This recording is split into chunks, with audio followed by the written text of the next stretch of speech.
자, 오늘은 하나님께서 모세를 통해 주신 십계명의 둘째 계명의 뜻을 우리가 함께 살펴보도록 하겠습니다. 우리 PPT 준비되어 있죠? 49문 웨스트민스터 소요리 문답 49문을 보도록 하겠습니다. 제가 질문을 읽으면 답을 읽어봐 주시기 바랍니다. 제2계명이 무엇입니까?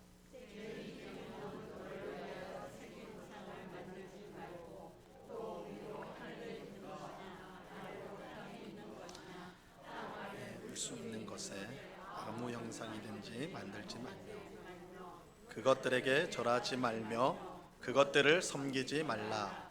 나 여호와 너의 하나님은 질투하는 하나님인즉 나를 미워하는 자의 죄를 갚되 아비로부터 아들에게로 3, 4대까지 이르게 하거니와 나를 사랑하고 내 계명을 지키는 자에게는 1000대까지 은혜를 베푸느니라 하신 것입니다. 내용이 좀 길어가지고 자, 우리가 전 시간에 살펴본 대로 10계명의 제1계명 첫 번째 계명은 나 외에 다른 신을 내게 두지 말라였죠. 우리가 믿는 하나님은 유일하게 참되신 우리의 하나님입니다. 유일하게 참되신 우리의 하나님. 그래서 이 말은 하나님 외에는 다른 신이 없다라는 것입니다. 사실 세상에 신이라고 불리는 것들이 많이 있죠. 그죠? 뭐 다른 종교들도 있고 뭐 하다못해 등산하다 보면 돌 앞에서 절하는 것도 보잖아요. 이 세상에 수많은 신들이 있어요. 그러나 그 중에 참 신은 우리가 섬기는 하나님, 오직 유일한 참된 하나님은 우리가 섬기는 하나님밖에 없다. 그래서 우리가 섬기는 하나님이 유일하다. 이렇게 1계명은 가르치고 있습니다. 그렇기 때문에 우리는 유일하게 참되신 우리 하나님께 합당한 예배를 드리고 영광을 돌려야 합니다. 참신이 한 분밖에 없기 때문에 그 하나님 앞에 우리가 합당한 예배를 드리는 것은 마땅한 일이라는 것이죠. 그래서 제2계명, 오늘 우리가 살펴보고자 하는 제2계명은 유일하게 참된 하나님에게 어떻게 예배하는 것이 바른 합당한 예배인가. 그래서 오늘 이 계명은 예배에 관한 어떤 예배를 하나님 앞에 드려야 하는가, 예배에 관해서 우리에게 말씀하고 있습니다. 우리는 어떻게 예배를 드려야 되는가, 어떤 예배가 합당한 예배인가, 이 계명을 통해서 배우는데, 우리가 이제 10계명을 우리가 지금 지난번에 1계명 보고 2계명, 이제 다음 시간에 3계명 이렇게 차례로 볼 텐데, 크게 우리가 생각해야 될 것은 각 계명마다 이 두 가지 의미가 있어요. 하나는 무엇을 하라 명령을 해주는 적극적인 명령, 적극적인 의미로서의 명령이 있습니다. 그래서 무엇을 하라, 모든 각 계명마다 명령하는 것, 적극적인 의미의 명령이 들어가 있고, 또 한 가지는 하지 마라. 이거는 소극적 의미로서 금지를 명하는 것, 그러니까 하지 말라. 이 두 가지가 모든 계명에 다 들어가 있습니다. 그래서 1계명부터 10계명까지 무엇을 하라, 또 무엇을 하지 말라, 적극적 의미와 소극적 의미가 둘 다 있다. 그래서 우리가 10계명에 순종한다는 것은 나오는 대로 그대로 우리가 이제 그 명령을 지키는 것 뿐만 아니라 그것이 금하는 것. 그래서 적극적 의미와 소극적 의미 모두를 우리가 순종할 때 계명에 순종했다라고 말할 수가 있습니다. 자, 오늘도 이 계명을 두 가지 의미로, 적극적 의미와 소극적 의미로 이제 살펴보겠습니다. 50문 웨스트민스터 소요리 문답 50문이 바로 적극적인 의미를 물어보는 것입니다. 제가 질문을 하면 답을 해주세요. 제2계명이 명하는 것은 무엇입니까? 하나님께서 그분의 말씀에서 정하여 주신 그 모든 경건한 예배와 규례를 받아들이고 행하며 순전하고 온전하게 지키라는 것입니다.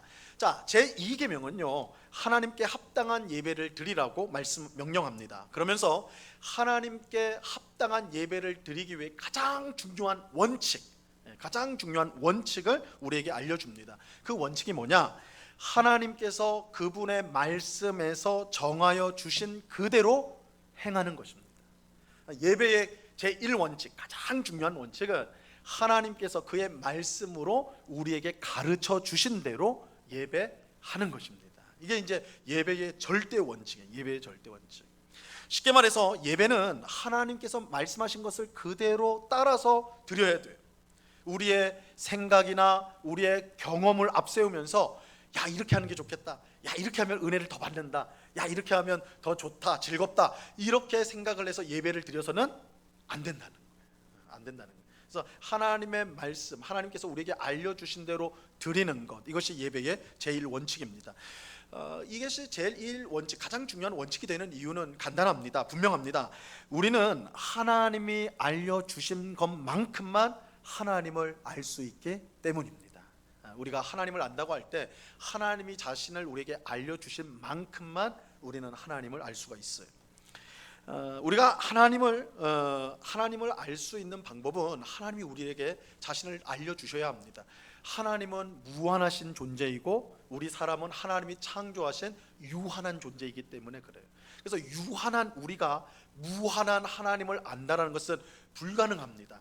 그래서 우리가 무한하신 하나님을 알 수 있는 유일한 방법은 하나님이 자신을 우리에게 드러내 보여주셔야 돼요. 내가 누구다 라는 것을 우리에게 알려주셔야만 우리는 하나님을 알 수가 있는 것입니다.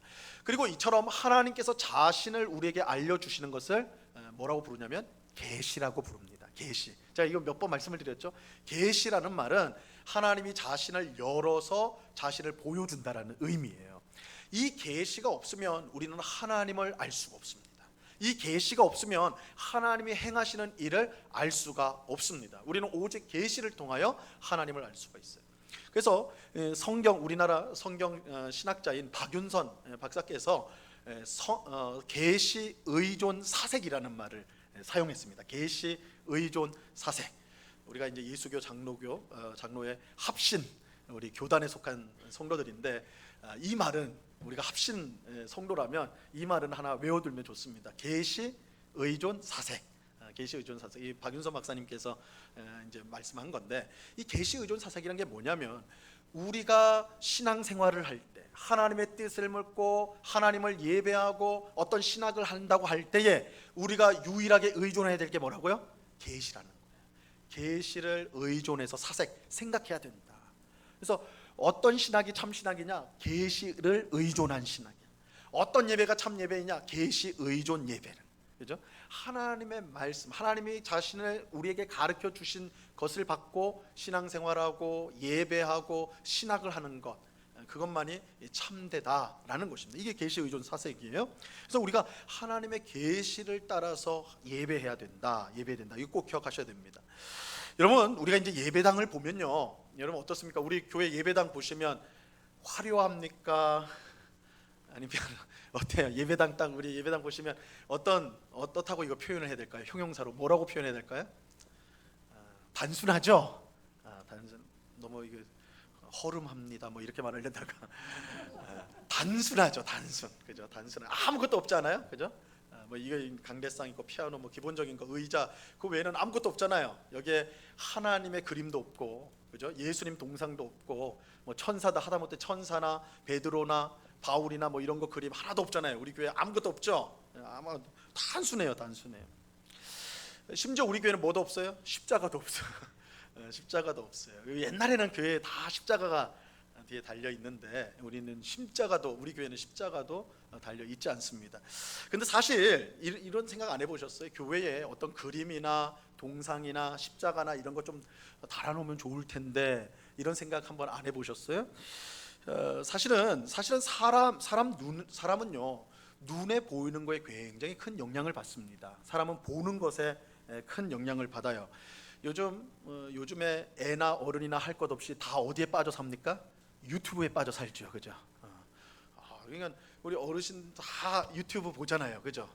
좀 안 보시는 척 하시는 것 같은데 저희 어머니도 잘 보세요. 유튜브를 다 보세요. 유튜브 보면서 이 보는 거에 영향을 많이 받습니다. 그러니까 아이들도 3살 4살 아이들도 유튜브 찾아요. 그러니까 눈에 보이는 영상, 막 옛날에는 동화책 읽어주고 막 그러면 애들 좋아했는데 요즘엔 통하질 않아요. 유튜브 안 보여주면 울어요, 그죠? 이 눈에 보이는 거에 굉장히 큰 영향을 받습니다.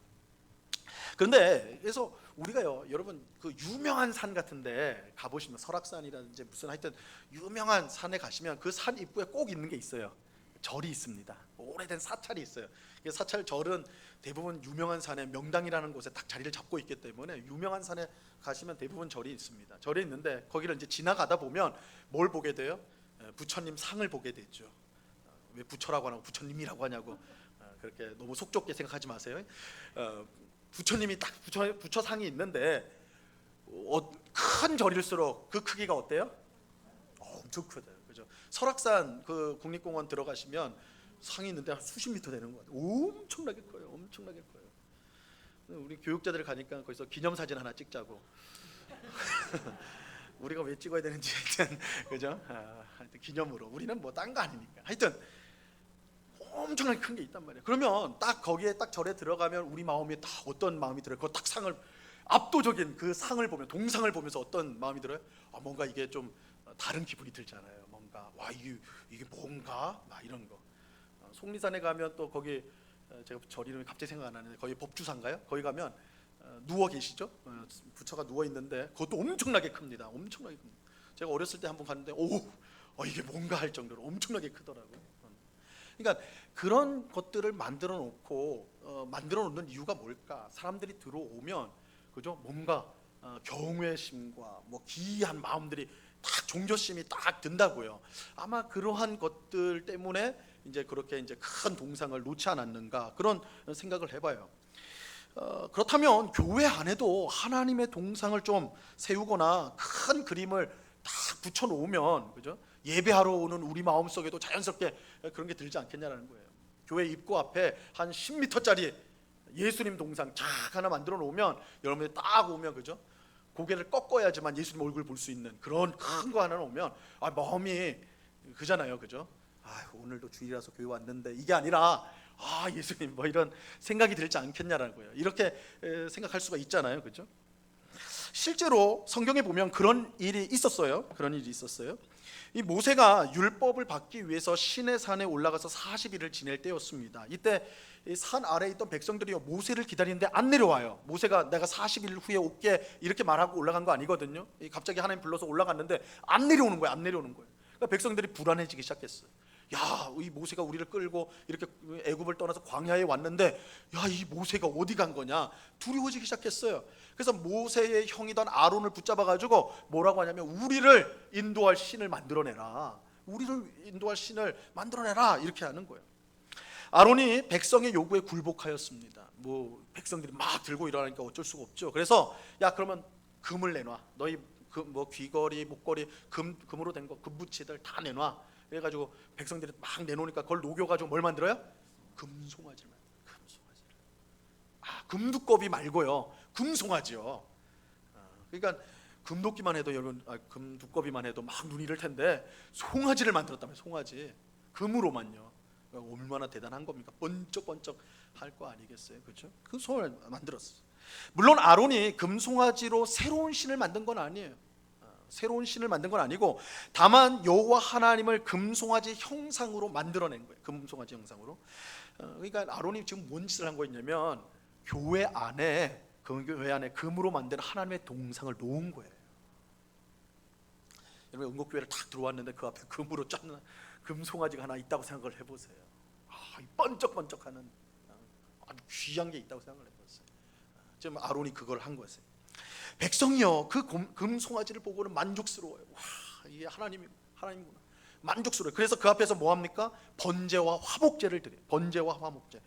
사실 하나님께 이 번제와 화목제를 드리는 것은 번제는 온전한 헌신, 그죠? 하나님 앞에 다 태워서 드리는 거고 화목제는 이 교제의 제사거든요. 이거는요 하나님께서 명령하신 예배 방식이에요. 그러니까 이스라엘 백성들이 금송아지 앞에서 하나님이 정하신 예배를 드렸어요. 번제와 그 화목제를 드렸어요. 하지만 그들은 거기서 그치지 않고 무슨 일을까지 하냐면 일어나서 뛰놀게 됩니다. 번제와 화목제를 딱 드리고 나서 뭘 하냐면 일어나서 뛰놀아요. 이 무슨 예배를 드리다가 일어나서 뛰노나. 이 성경학자들이 이 일어나서 뛰놀았다는 표현, 이 표현을 연구를 해봤더니 이방 사람들이요 그들의 신 앞에서 성적으로 방탕한 짓을 하는 것을 일어나 뛰놀았다. 이 표현으로 이 표현이 그것을 의미한다는 것을 발견하였습니다. 그러니까 얘들이라고 하면 안 되지. 이스라엘 백성들이 번제와 화목제로 하나님께 예배를 드리고 그거 딱 법대로 하나님 말씀대로 했어요. 그 다음에 뭘 했어요? 주변 이웃들이 하는 짓을 그대로 끌고 온 거예요. 야, 이 번제 화목제만 드려서는 하나님 정한 식대로 하니까 좀 시시하다. 이거 은혜 받은 것 같지 않다. 마음이 막 뛰지 않는다. 그럼 근데 우리 이웃 동네 보니까 저들은 신들 앞에서 막 성적으로 막 옷도 벗고 막 별짓을 다 하더라. 그러면 막 기쁘지 않겠느냐? 그 짓을 했다라는. 즉 이스라엘 백성의 예배는 잡탕이에요. 잡탕. 하나님이 가르쳐 주신 방식과 자기들이 하고 싶은 방식이 뒤섞여 버렸어요. 하나님은 이처럼 금송아지를 만들어 잡탕으로 예배를 드린 이스라엘 백성의 죄가 얼마나 큰지 분명히 말씀하십니다. 하나님은 모세에게 이스라엘 백성들을 다 죽이고, 이게 하나님의 응답이었어요. 다 죽여라. 다 죽이고 모세 너를 통해서 새롭게 시작하겠다. 이 백성들은 너무 큰 죄를 졌기 때문에 어떻게 할 수가 없다. 그러니까 다 죽이고 너를 통해 새로 시작하겠다. 이렇게 말씀했어요. 물론 모세의 간절한 기도를 통해 이스라엘은 그 자리에서 멸망당하지 않습니다. 하지만 하나님을 금송아지 형상으로 만들고 잡탕으로 예배하는 것이 얼마나 큰 죄인지, 그건 멸망당할 죄라는 거예요. 멸망당할 죄. 하나님께서 그것을 그대로 밝혀주셨던 거예요. 여러분, 우리 생각이나 경험에 좋다고 하나님을 마음대로 예배해서는 안 돼요. 아니, 교회에 동상도 좀 하고요, 그림도 좀 붙여놓고요, 또 예배 시간에 좀 우리 마음을 자극할 수 있는 뭐 그런 것들도 좀 집어넣고요. 아니요. 예배는 하나님이 정하신, 하나님이 말씀으로 우리에게 가르쳐 주신 방식으로 드려져야 돼요. 그래야지 그 예배가 참 예배인 것입니다. 그래서 우리가 예배할 때에 항상 하나님을 어떻게 예배해야 될지를 알려달라고 겸손하게 기도해야 됩니다. 뿐만 아니라 하나님의 말씀, 우리에게 주어진 이 기록된 말씀인 성경을 통해 하나님을 예배하는 방법을 항상 배워가야 돼요. 그러니까 예배는 여러분 막 창조적으로 만들어내는 작업이 아닙니다. 이렇게 예배 속에 연극도 하면 좋을 것 같고, 그죠? 뮤지컬로 하도 은혜로울 것 같고, 아니요. 그건 예배가 아니에요. 예배는 하나님이 말씀을 통해 우리에게 가르쳐 주신 방식대로. 왜냐하면 예배를 받으시는 분은 우리가 아니라 하나님이시기 때문에. 예배는 하나님이 우리의 주님이라는 걸 고백하는 행위이기 때문에. 그래서 우리는 철저하게 하나님의 말씀을 따라 예배를 드려야 된다. 이것이 십계명 제2계명의 합당한 예배가 무엇이냐, 그것을 명령하실 때 우리에게 가르쳐주는 가장 중요한 원칙, 하나님이 말씀하신 대로, 정하신 대로 예배를 드려야 한다, 이것입니다. 이 원칙, 이것이 가장 중요한 원칙이라는 것을 기억하셔야 됩니다. 그렇다면 이제 제2계명이 금하는 것이 뭔가, 금지하는 것이 뭔가, 소극적 의미를 살펴보겠습니다. 51번 문제입니다. 제가 문제를 읽어드리면 답을 읽어봐 주시기 바랍니다. 제2계명이 금하는 것은 무엇입니까?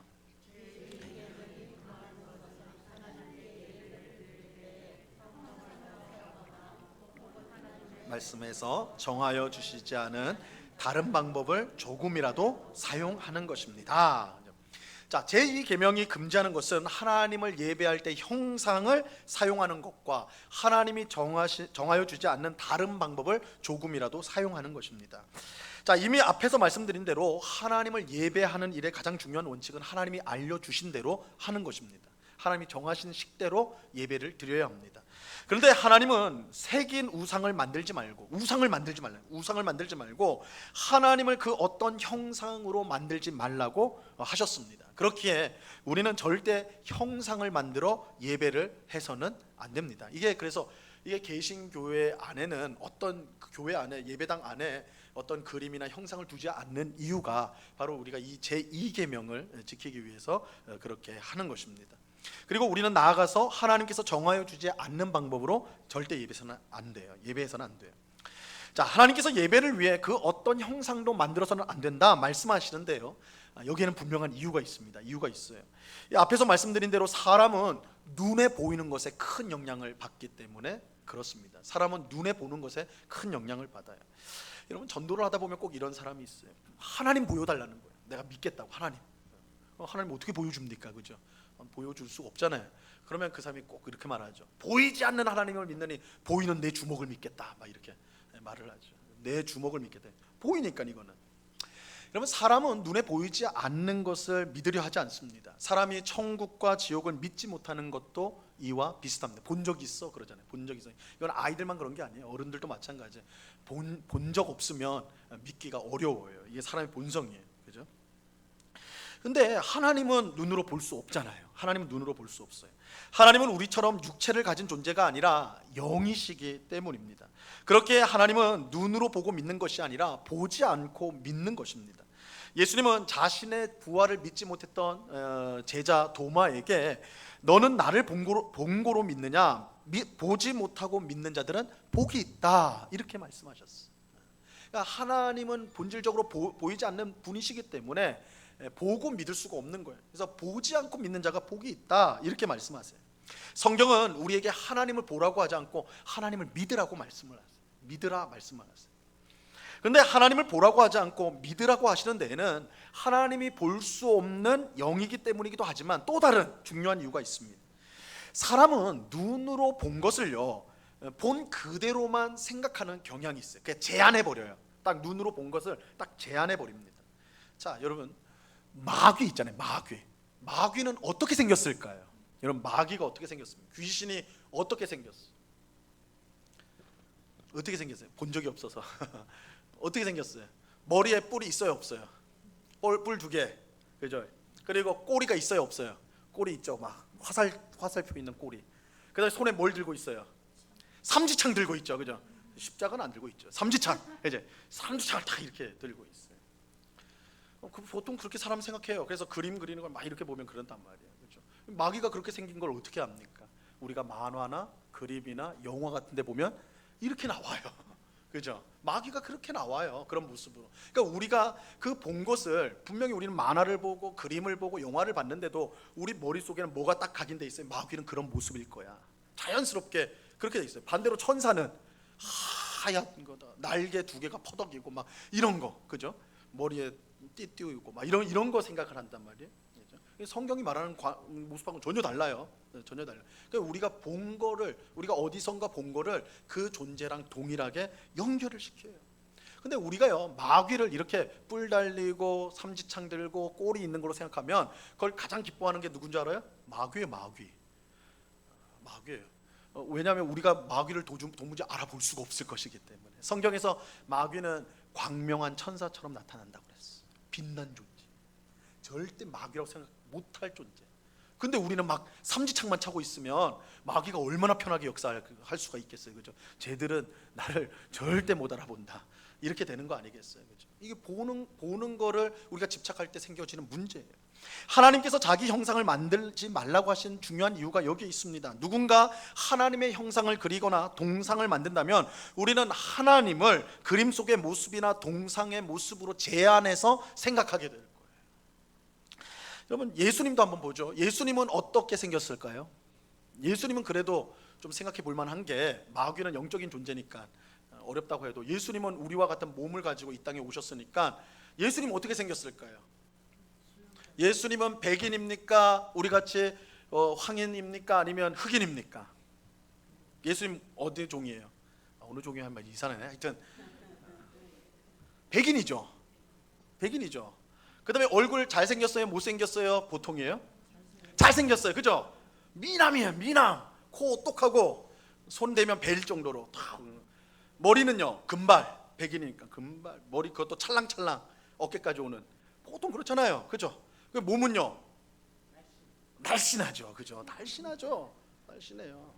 그래서 예수님 역할은 대부분 당대의 유명한 배우가 하게 돼 있어요, 그죠? 딱 그래야 되니까. 인기 있는 얼굴에, 그죠? 여러분, 왜 우리가 예수님 외모를 이렇게 생각하는 걸까요? 영화에서 그렇게 나와서 그런 거예요. 영화에서 못생긴 분이 예수님 역할한 적이 없어요. 그럼 신성모독이라고 해서 그 영화 걸리지도 못할 거라고요. 그죠? 예수님 백인이었을 가능성 없습니다. 실제로 백인이었을 가능성 없고요. 금발이었을 가능성 없습니다.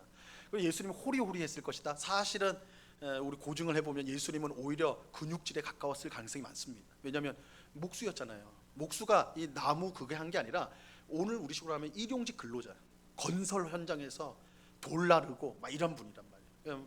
그러니까 뭐 몸이 여리여리하고 이런 분 아닙니다. 오히려 탄탄한 였을 가능성이 많아요. 성경의 기록들로 우리가 추정을 해보면. 그런데 왜 우리는 백인, 잘생긴, 여리여리한 예수님을 생각해요? 영화에서 그렇게 봤습니다. 그러니까 어떤 예수님에 대해서, 하나님에 대해서 어떤 형상을 만들거나 그림을 만들면 우리가 그거에 좁혀져 버려요. 다 거기에 고정돼 버려요. 그래서 사실은 하나님에 대해서 잘못된 생각, 잘못된 관념을 가질 수밖에 없는 거예요. 그래서 우리가 하나님의 본 모습을 보는 게 아니라 우리가 보고 싶은 하나님의 모습, 우리가 보고 싶은 예수님의 모습을 만들어 버리는 것입니다.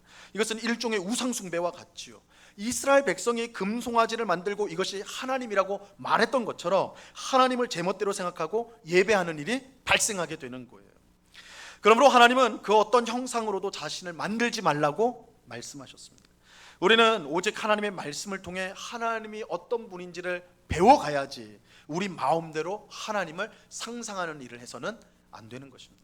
그래서 우리는 늘 겸손히 하나님을 말씀을 통해 만나야 돼요. 하나님의 말씀을 통해 만나야 돼요. 우리의 경험, 우리의 생각으로 하나님을 만들어내면 안 됩니다. 그러면 우리의 죄성으로 말미암아 하나님을, 성경의 하나님과 전혀 다른 엉뚱한 하나님으로 우리는 만들 수밖에 없어요. 그런 신앙은 결국은 참 신앙과 멀어질 수밖에 없는 것입니다. 그래서 우리는 하나님을 그 어떤 형상으로 만들어서는 안 되고 우리 마음대로 하나님을 예배해서는 안 되는 것입니다. 이걸 이제 금지하고 있는 거예요. 자, 그러면 이제 마지막으로 하나님은 이렇게 이제 어떻게 우리가 이제 예배해야 될지, 합당한 예배가 뭔지를 가르쳐 주면서 왜 그렇게 해야 되는가, 그 이유를 우리에게 알려주십니다. 52문을 보도록 하겠습니다. 웨스트민스터 소요리문답 52문, 제가 문제를 읽습니다. 제2계명을 지킬 이유로 이어서 말씀하신 것은 무엇입니까?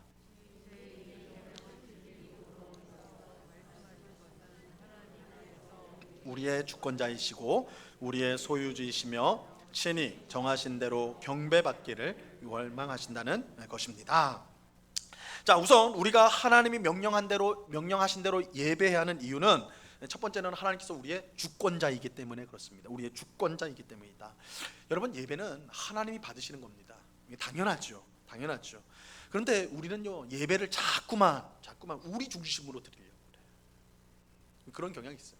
그래서 우리가 예배를 판단할 때 가장 중요한 기준이 뭐예요? 내가 오늘 예배를 통해 은혜를 받았는가, 못 받았는가.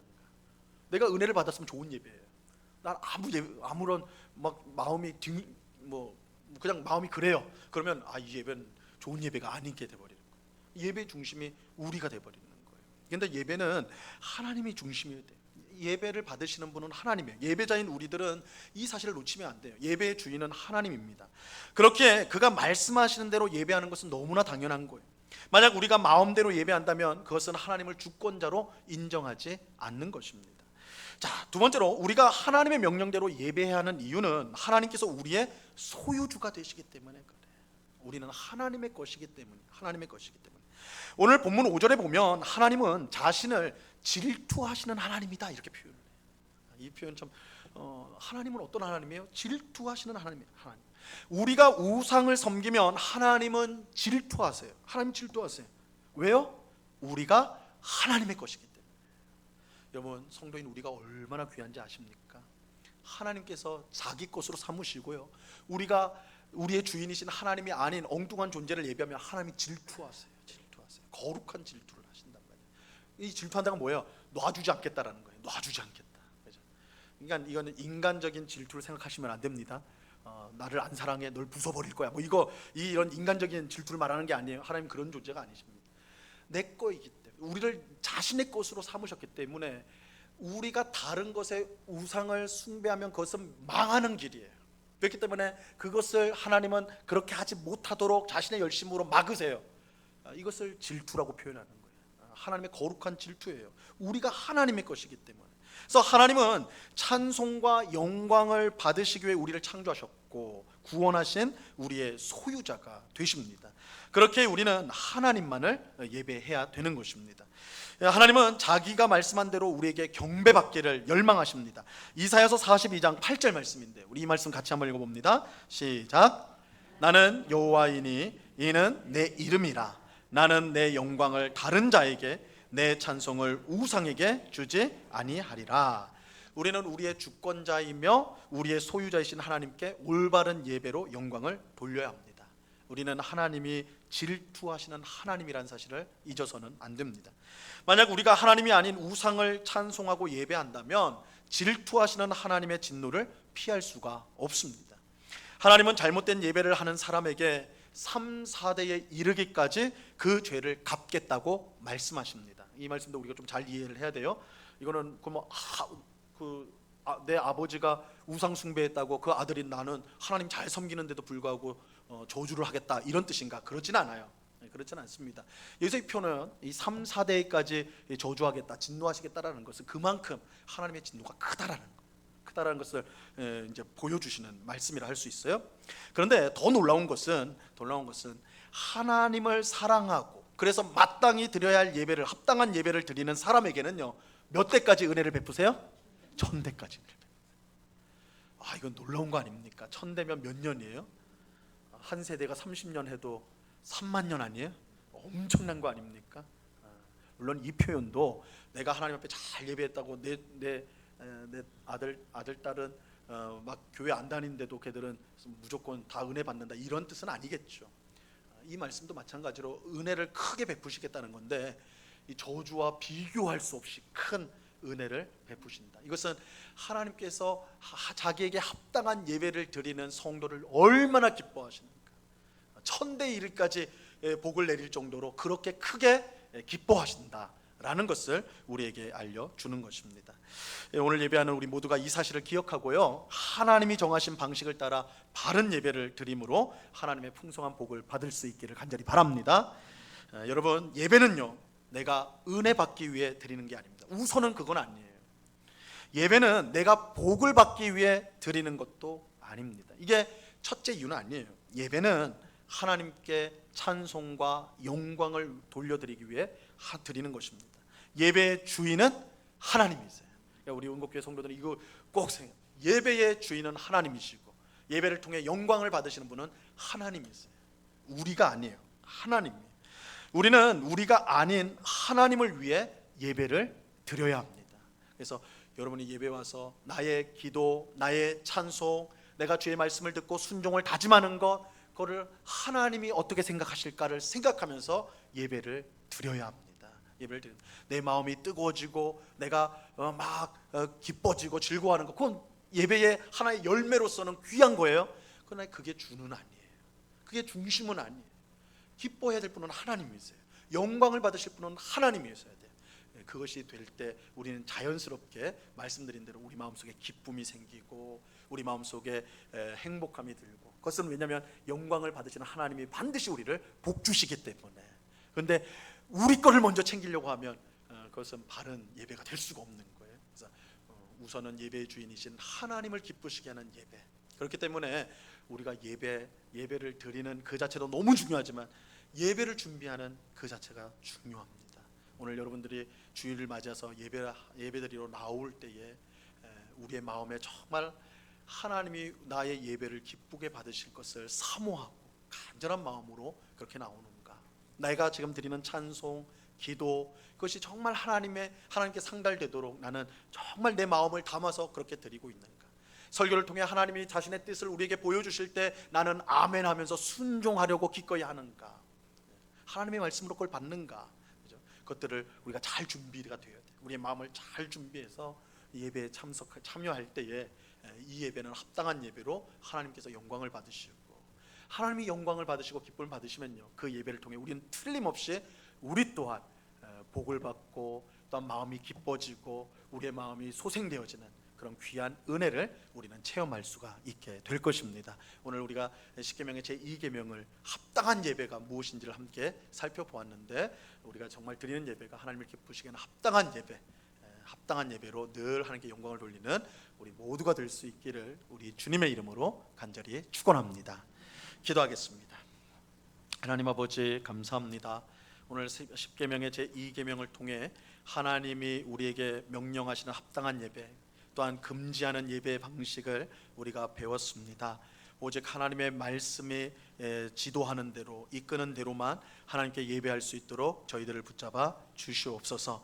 우리가 예배의 주인공이 되고 우리가 예배를 받는 자가 되고 우리가 기뻐하고 행복하는 것이 우선인 그런 헛된 예배가 아니라 오직 하나님께 영광을 돌려드리는, 오직 하나님만 높여드리는 참으로 하나님이 받으시기에 합당한 예배를 드림으로 그 예배를 통해 부어주시는 풍성한 은혜를 받는 저희들이 다 될 수 있도록 도와주시옵소서. 우리 은곡교회에서 드려지는 모든 예배가 하나님을 기쁘시게 하는 참 예배 되기를 원합니다. 우리 모든 성도가 참 예배자로서 하나님 앞에 바로 설 수 있도록 주님 도와주시옵소서. 감사하오며 예수 그리스도 이름으로 기도드리옵나이다. 아멘.